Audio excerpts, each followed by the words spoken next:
கும்பராசி அன்பர்களே, கும்பராசி ஜென்ம சனியிலிருந்து விடுபட்டு பாத சனியாக மாறக்கூடிய ஒரு யோகமான சனி பயிற்சியாகவே அமையும். 2 வருஷம் படாத பாடுபடுத்திட்டாருப்பா அப்படின்ற நிலைமைக்கு இருந்த கும்பராசி நேயர்களுக்கு இப்போ கொஞ்சம் அப்பாடான்னு மூச்சு விட்டு உட்காரலாம். அந்த சுச்சுவேஷனுக்கு கொண்டு வந்து விட்டுருக்கார் பாத சனி.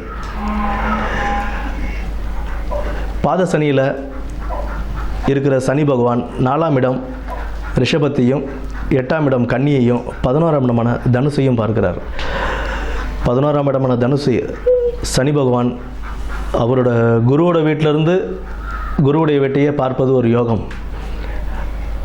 அதுவும் லாபஸ்தானத்தில் இருக்கார். லாபஸ்தானத்தில் இருக்கும்போது ஒரு லாபஸ்தானத்தை பார்க்குறாருன்னும் போது நல்ல ஒரு உழைப்புக்கேற்ற லாபம். இத்தனை நாள் செஞ்ச வேலையெல்லாம் எதுவுமே திருப்திகரமாக இல்லை, வருமானம் இல்லை அப்படின்றவங்களுக்குலாம் இந்த ஜென்ம சனியில் அவசப்பட்டவங்க இப்போ பாத சனியில் வரும்போது நல்ல ஒரு பலனையே கொடுப்பார், நல்ல ஒரு லாபஸ்தானத்தையும் கொடுப்பார். அதே போல் உங்களுக்கு குரு பயிற்சி, குருவும் 5ஆம் வீட்டுக்கு பயிர்றாரு.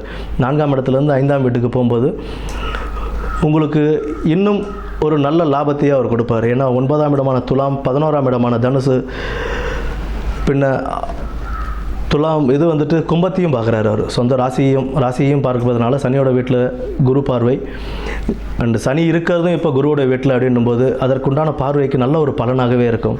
இந்த 2025 சனி பயிற்சி அப்படின்றது உங்களுக்கு ஒரு யோக காலமாகவே அமையும். தொழிலில் இருந்த தடைகள் விலகும், குடும்பத்தில் இருந்த சின்ன சின்ன சச்சரவுகள் இதெல்லாமே விலகும்.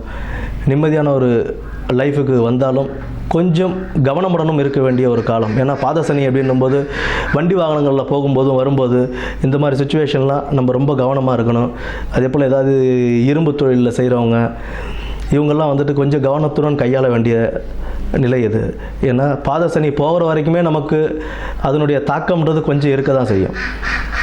நல்ல லாபத்தையும் கொடுப்பார், நல்ல இதுவும் கொடுப்பார், அதற்குண்டான செலவுகளும் அவர் கொடுப்பார். அதனால் நாம் செய்கிற தொழிலில் நிதானமாகவும் தொழிலை செஞ்சு வண்டி வாகனங்களில் போகும்போது நிதானத்தையும் கடைப்பிடிச்சி நல்லபடியாக இருந்து யோகமான சனி பயிற்சியாகவே இந்த பயிற்சி அமைய வாழ்த்துக்கள்.